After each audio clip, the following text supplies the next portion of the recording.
4 వచనాలు మరి ఉత్తర పద్ధతులు చదువుకుందాము. విలాప వాక్యములు ఇర్మియా గ్రంథం తర్వాత ఉంటుంది. మొదటి 4 వచనాలు, మొదటి అధ్యాయం మొదటి 4 వచనాలు మనం ఉత్తర పద్ధతులు చదువుకుంటాం.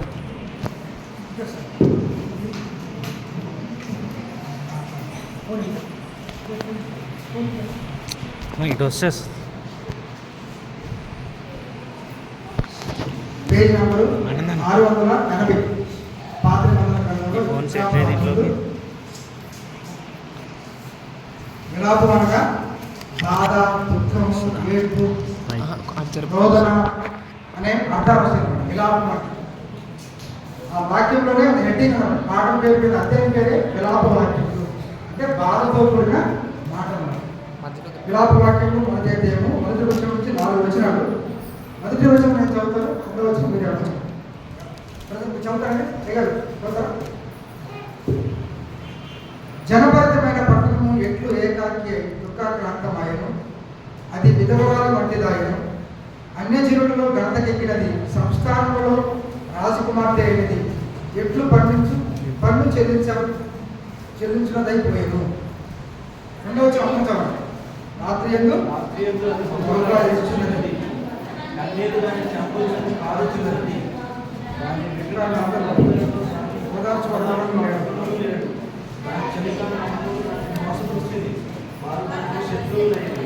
యూద బాధ నుండి దాసురాలై చెరలోనికి పోయి ఉన్నది. అన్యజనులలో నివసించుచున్నది. విశ్రాంతి పొందకపోయాను. దాని తరుము వారందరూ ఇరుపు చోట్ల దాన్ని కలుసుకుందరు. 4వ వచనం నియమాక కుటుంబకు శివుడు మార్గం తన ప్రలాపించినది. అదనపు గుమ్మని పాడైపోయిన యాజకులు విద్యుత్ విడిచినారు. దాని కన్యకులు దుఃఖాక్రాంతులైన అది వ్యాకుల పరికరాలు. చిన్న ప్రార్థిస్తున్నాను.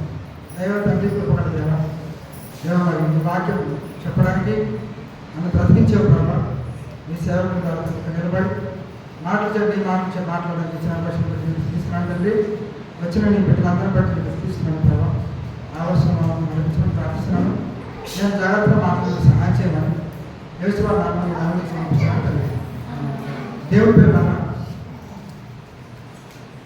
మరి జనవరి 1వ తారీఖున నేను ఆన్లైన్లో బైబిల్ తీసి పెడుతున్నాను. జనవరి 1కి ఎగ్జామ్ పెడుతున్నాను. ఆ ఎగ్జామ్ పాఠమే విలాప వాక్యం. మీకు ఎవరికి తెలవండి?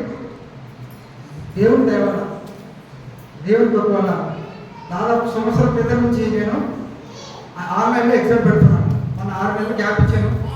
జాబ్ మానేసిన తర్వాత గ్యాప్ ఇచ్చాను. కానీ 6 నెలలు నెలకు ఒక ఎగ్జామ్ అని పెట్టేవాడిని. 6 నెలలు పెట్టి వాళ్ళకి నాకు తోచిన నా విధానాల్లో మొదటి 500, 200 కంటే జస్ట్ చిన్న వాళ్ళని ప్రోత్సాహపరచడానికి ప్రైజ్ ఇచ్చి దాదాపు సంవత్సరం అయిందండి. సంవత్సరం నుంచి వాళ్ళకి ఆన్లైన్ ఎగ్జామ్ పెడుతున్నాను, రాస్తున్నాను. కనీసం 30 మంది 40 మంది ఎగ్జామ్ రాస్తున్నారు. దేవుని దేవాలి ఎక్కువ ఆంధ్ర వాళ్ళు ఎక్కువ ఆన్లైన్ ఎగ్జామ్. అయితే క్రిస్మస్ నేను నాకు జాబ్ మానేసిన జూన్ మే నుంచి ఒక నెల పోయిన నెలే నేను డ్యూటీ ఎక్కాను. అంటే 4 రోజులు చెప్పుకున్నాను కానీ రెగ్యులర్ డ్యూటీ మానేశాను. పోయిన నెల డ్యూటీ ఎక్కాను కాబట్టి సంతోషంలో జేపీ వస్తుంది కదా అని జనవరి 1 ఎగ్జామ్ విలాప వాక్యం ఎందుకు తీసుకున్నారంటే వాక్యము మరి పాస్టర్ గారు ఒక వారం వాక్యం చెబుతున్నప్పుడు 3వ అధ్యాయంలో మన శ్రీధర్ పాస్టర్ గారు వాక్యం చెబుతున్నప్పుడు 3వ అధ్యాయంలో 23వ వచనము మంచి నన్ను ఆకట్టుకున్నాను. అనుదినము నూతనముగా ఆయనకు వాత్సల్యత పుట్టుచుండదనే వాక్యం చదివించాడు మాస్టర్ గారు. దేవుడి కన్నా మనకు అనుదినం కోపం వస్తుంది. కొన్ని విషయాల్లో ఒక సందర్భాన్ని చూసినప్పుడు, ఒక ఇన్సిడెంట్ చూసినప్పుడు, ఏదైనా చూసినప్పుడు మనకు కోపం వస్తుంది. కానీ దేవుడికి మాత్రం ఏంటంటే అనుదినము నూతనంగా ఆయనకు వాత్సల్యత పుట్టుచుండదు. ఎగ్జామ్ పెడతానికి ఒక ముఖ్యమైన కారణం ఏంటంటే సొదొమ గొమొర్రా అనే పట్టణాలకు వచ్చినటువంటి మంచి మాట ఇక్కడ రాయబడి నేను చదివినప్పుడు ఆ విషయాన్ని కనుగొన్నప్పుడు నాకు చాలా హ్యాపీ అనిపిస్తున్నాను. సొదొమ గొమొర్రా ఇర్మియా కాలానికి సొదొమ కాలానికి చాలా సంవత్సరాల గ్యాప్ పడుతుంది. చాలా సంవత్సరాలు మధ్యలో సమయం చాలా గతించిపోయింది. దేవుడు అక్కడున్న సందర్భాన్ని ఇక్కడ మాట్లాడాలంటే చెప్పి నాకు చాలా సంతోషం. మీరు చదివేది కానీ అది చదివినప్పుడు నాకు కొన్ని కోట్ల విలువైన మాట దేవుడు దొరికిందని సంతోషించాను.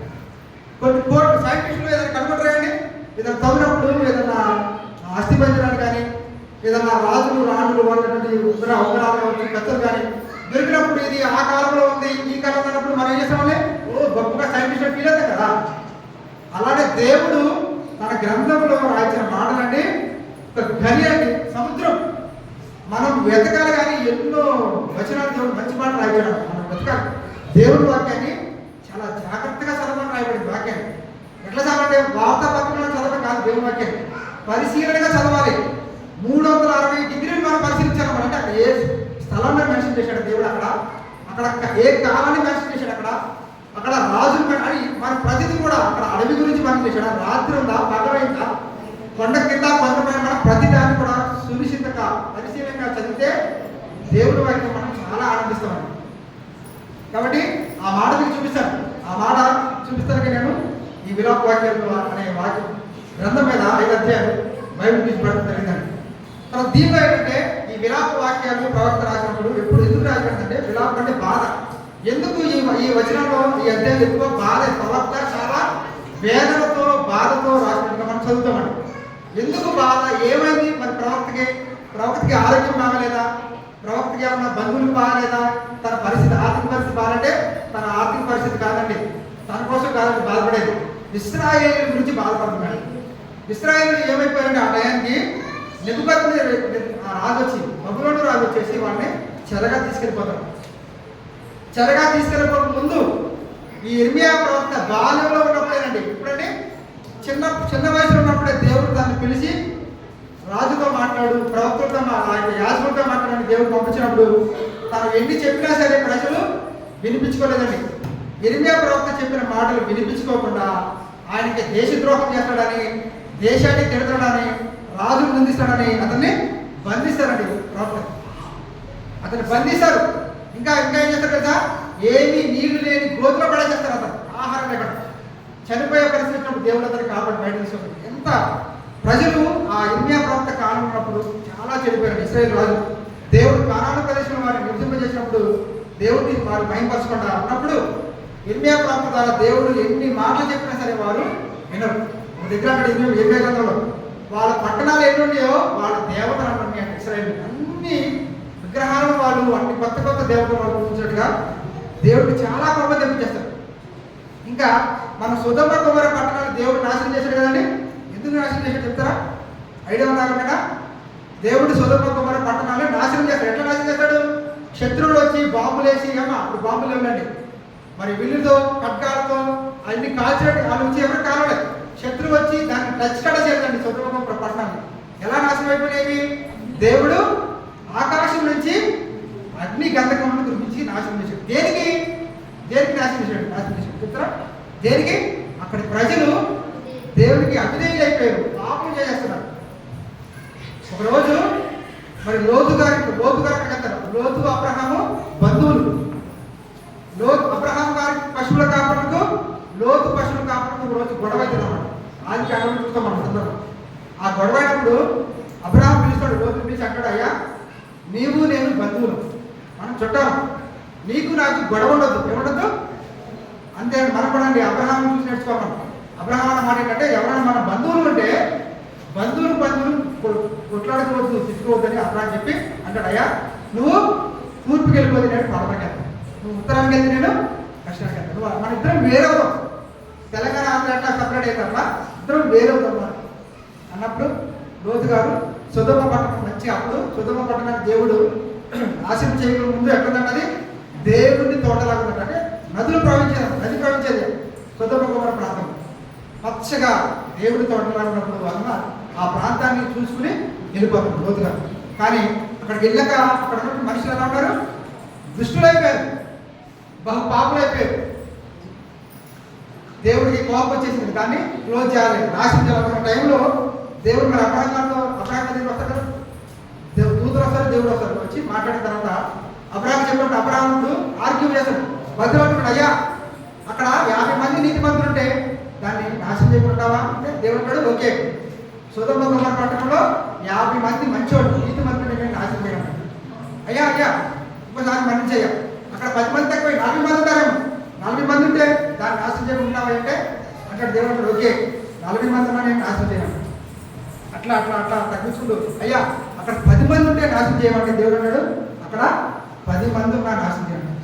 మన దేశంలో అన్యాయము అక్రమము ప్రపంచంలో పెరిగిపోతున్నా సరే దేవుడు ఎందుకు నాశనం చేయటం తెలుసండి? 10 మంది కంటే ఎక్కువ నీతిమంతులు ఉన్నారు కనుక, క్రైస్తవులైన మనం ఉన్నాము కనుక అండి దేవుడు ఈ రోజులో జరిగే మోసాలకి పాపాలకి నాశనం చేయడానికి మంటలకి కిడ్నాప్లకి మారపడానికి దేవుడు ఎప్పుడో నాశనం చేయాలి. కానీ ఎందుకు చేయలేదు తెలుసండి? దేవుడి పిల్లలమైన మనం ఉన్నాం కనుక మనము వారు నాశనం అయిపోతారని దేవుడు కాపాడుతున్నాడు. దేవుడు పిల్లలు కాబట్టి విలాపవాక్యాల ప్రవక్త ఎంతగానో బాధపడుతున్నాడు. అయ్యో అయ్యో అని ఎంతగానో బాధపడుతున్నాడు. ఒకప్పుడు వీళ్ళు ఈ రాజు దావీదు రాజు సొలొమోను రాజు వీళ్ళంతా బయట దేశం దగ్గర పన్ను తీసుకున్న ట్యాక్స్. కానీ ఇప్పుడు ఏమైంది? ఈ పట్టణమే వాళ్ళకి దాసులు అయిపోయారు. ఎన్ని సంవత్సరాలు వెళ్తారండి వీళ్ళు బానిసలుగా? నిమ్మకాయ దగ్గర అంటే 70 సంవత్సరాలు దేవుడు వాడిని విడిచిపెట్టేస్తాడు. దేవుడు మనకి అవకాశం ఇస్తాడండి. 2 సార్లు ఇస్తాడు, 3 సార్లు ఇస్తాడు, చూస్తూ ఉంటాడు. ఇంకా మారతారేమో ఇక మారినప్పుడు ఇక దేవుడికి అర్థమైపోతుంది కదా సిచ్యువేషన్. బాగా పీక్ లెవెల్కి వెళ్ళిపోయినప్పుడు దేవుడు చూసిగా ఇక లేదని శాంతి చెప్పేస్తాడు దేవుడు పిల్లలు. కాబట్టి ప్రవక్త ఎంతగానో బాధపడుతున్నాడు. ఒక సందర్భం అంటాడు, ఈ ఇశ్రాయేలు చేసిన పాపం ఏంటంట సముద్రం కంటే గొప్పదన్న. ఏదండి ప్రేమ కాదు ఇక్కడ మాట్లాడే విషయం. ప్రవక్త పోలీసుడు దేవి ఎక్కడ మాట 2వ అధ్యాయంలో 13వ వచనం చదివితే, యెరూషలేము కుమారి ఎట్టి మాటల చేత నిన్ను హెచ్చరించుదును, దేనితో నిన్ను సాటి చేయుదును. సియోను కుమారి కన్యక నిన్ను ఓదార్చడానికి దేనితో నిన్ను పోల్చుదును. నీకు కలిగిన నాశనము పాపం కదండి, నాశనము సముద్రం అంతా గొప్పది అంటే ఎంత ఏమైందని తెలుసండి? నాశనం అంటే రాజుల్ని సంహరించేస్తారు, వారుల్ని చంపేస్తారు, వాళ్ళ స్త్రీలను చెరిపి వేస్తారు శత్రువులు. దేవుడు చూస్తున్నాడు. ఎందుకంటే దేవుడు అంత కఠినడు అయిపోయాడంటే వారు చేసిన పాపం వాళ్ళు ఉంది కాబట్టి దేవుడు వాళ్ళని విడిచిపెట్టేశాడు. తర్వాత 14వ వచనం చదివితే వాళ్ళ ప్రవక్తలు అప్పుడు ఇర్మియాని దేవుడి సన్నిధికి రానవ్వలేదండి. దేవుడి సన్నిధికి రానవ్వలేదు. ఆయన బయట నుండి గ్రంథం పత్రికలు రాసి పంపిస్తే వేరే వచ్చి యెరూషలేము దేవాలయం దగ్గర గేటు గుమ్మం దగ్గర చదివిపిస్తూ వచ్చాడు. కాబట్టి ఇర్మియాని అంతగా చేస్తే ఆ దేవాలయంలో ఉన్నటువంటి పెద్దలు, అధికారులు లేదా సేవకులు ఏం చేశారంట? 14వ వచనం చదివితే 2:14లో నీ ప్రవక్తలు నిరర్థకమైన వ్యర్థ దర్శనం చూసి ఉన్నారు. నీవు చెరలోనికి పోకుండా తప్పించుటకై వారు నీ దోషంలో నీకు వెల్లడి చేయలేదు. వారు వ్యర్థమైన ఉపదేశంలో పొందిన వారైంది, త్రోవ తప్పించు దర్శనంలో సూచన వారైంది. చూడండి చాలా మంచిది. అంటే ప్రవక్తలు ఏం చేయాలంట? దేవుని సేవకులు, దేవుని మనుషులు ఏం చేయాలి? ప్రజలను సరైన మార్గంలో నడిపించాలి. వారికి ఏదో మామూలు వస్తున్నాయి కదా, వారికి ఏదో వస్తున్నాయి కానీ ప్రజలు ఏదో ఇస్తున్నారు కదా, వాళ్ళు తప్పు చేసినా వెనకాల వేసుకొస్తే అయ్యేది చివరికి ఇది అవుతుందని చెప్తున్నా మన ప్రవక్త అన్నాడు. ఇర్మియా ప్రవక్త అన్నాడు. ఇర్మియా కూడా ప్రవక్తే, కానీ ఇర్మియాను ఒక పక్కన పెట్టేశారు, మిగతా వాళ్ళంతా ఒక పక్కన అయిపోయారన్నమాట. దేవుని పిల్లలు కాబట్టి ఎంత ముత్తుకున్న దేవుడు వారిని చెప్పేసరికి దేవుడు వాళ్ళని మీకు మంచి మాట చదువుతాను చూపిస్తాను. సొదొమ గొమొర్రా పట్టణాన్ని అక్కడ ఆదికాండంలో మనం చదువుతాం. అగ్ని గంధకములు ఆకాశం నుంచి కురిపించి దాన్ని కాల్చు మొత్తం ఏది మొక్కలు కూడా చనిపోతాయి. చిన్న మొక్కలు, జంతువులు, పక్షులు, అక్కడ పక్షులు కావచ్చు, చిన్న మొలకలు ఎత్తిన మొక్కలు కూడా అన్ని చనిపోతాయి. ఎంతసేపు అది ఆ యొక్క ఎంత టైంలో జరిగిందో మంచి మాట. ఆ మాట నన్ను ఆకట్టుకున్నాను. తీసి పెట్టాను కాదు. చూడండి సార్ ఎక్కడ ఉంటుందండి ఆ మాట? 4వ అధ్యాయం చూడండి. 4వ అధ్యాయం నాకు దొరికిన మాట అండి. చాలా హ్యాపీ ఫీల్ అయ్యాను. దేవుడు అక్కడ సందర్భంగా రాశాడు. 4వ అధ్యాయంలో 6వ వచనం చదివితే 6వ వచనం, నా జనుల కుమారి చేసిన దోషము సొదొమ పాపము కంటే అధికము. ఏంటంటే దేవుడు సొదొమ కుమారి పట్టణస్తుల్ని వారు అన్యాయం చేశారు, అక్రమం చేశారు, పాడైపోయారని నాశనం చేశాడు. కానీ ఇప్పుడు ఇశ్రాయేలీయులు ధర్మశాస్త్రం కలిగిన వారు, మోషే ధర్మశాస్త్రం కలిగిన వారు, దావీదు రాజుగా కలిగిన జనులు ఏమైనా వారి కంటే ఏంటండి చూడండి, వారి కంటే అంటే సొదొమ అంటే వాళ్ళకి దేవుడు శిక్షించాడు, వారి కంటే సొదొమ పాపం కంటే అధికము. ప్రజలు చెప్పి ఎంత కొంతమంది తెలిసి కూడా చేస్తారండి, తెలిసి చేసే క్షమాపణ అంత వాక్యం. మనం వాక్యాన్ని తెలుసుకోకుండా క్రైస్తవులు రాకుండా మంచిది. వచ్చిన తర్వాత మనం బుద్ధిపూర్వకంగా దేవుడికి దూరం పోతే ఆ పాపానికి క్షమాపణ లేదని మనం ఎప్పుడు పత్రిక చదువుకుంటాం. కాబట్టి దేవుని పిల్లల సొదొమ పాపం కంటే అధికము. అంటే ఇశ్రాయేలీయులు చేసిన ఇర్మియా కాలంలో నుండి ప్రజలు చేసిన పాపము ఎట్లుందంటే అది సొదొమ పాపం కంటే అధికము. ఇంకా మంచి మాట ఉంటాయి కదా, చెప్పమాట ఎవరును దాని మీద చెయ్యి వేయకుండానే నిమిషంలో ఆ పట్టణము పాడు చేయబడిను. సొదొమ పట్టణం మీద ఎవరు ఏ శత్రువు వచ్చి దాన్ని నాశనం చేయలేదు. ఎవరు చేయి వేయకుండానే నిమిషం అంట. అక్కడ వాక్యంలో నేను ఆదికాండంలో చదవలేదు లేదు, కానీ దేవుడు విలాప వాక్యాలు రాయించాడు ప్రవక్త ద్వారా. నిమిషం అంటే కొద్ది క్షణములు, కొద్ది సమయంలోనే నిమిషంలో వేసాడు. కానీ అగ్నిగంధం లేకపోతే తప్పించి మారిపోవచ్చు కదండి. ఆ పట్టణస్థులు అందరినీ కాల్చేసాడు, ఆయన అందరినీ మసిగొప్పుల్లాగా కాలిపోయాడు. ఆ యొక్క లోతు బాధ వెనక్కి తిరిగి ఏమైపోయింది, ఉప్పు స్తంభం.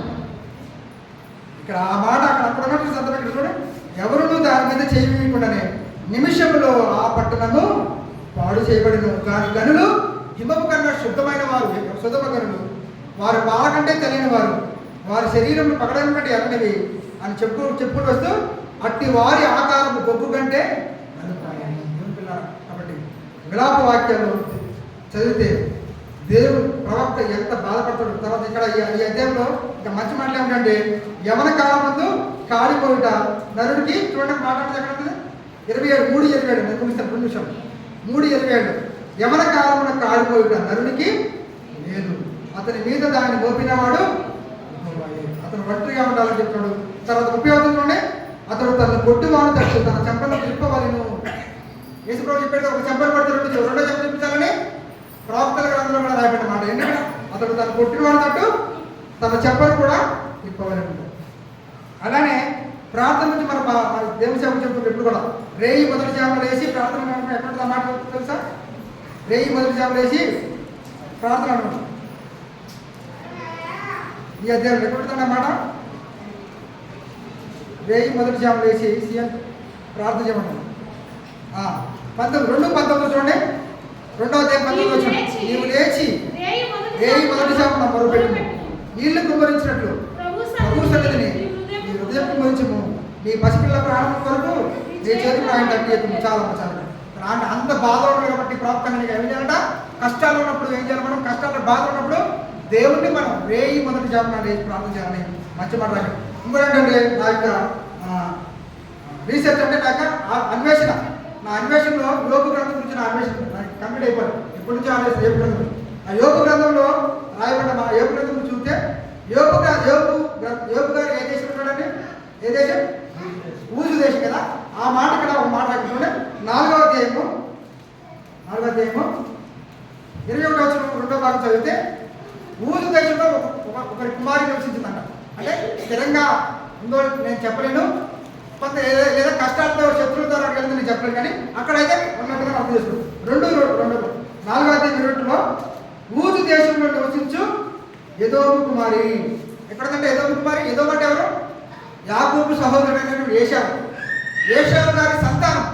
ఏశావు గారి సంతానం ఎక్కడంట, ఊజు దేశంలో నివసించిందంటే నేను 100% క్లారిటీ ఇవ్వలేను. అంటే కొంతమంది ఇశ్రాయేలు కూడా వెళ్ళి ఐగుప్తు దేశంలో ఉన్నారు, ఐగుప్తులో ఉన్నారు, బబులోన్లో ఉన్నారు.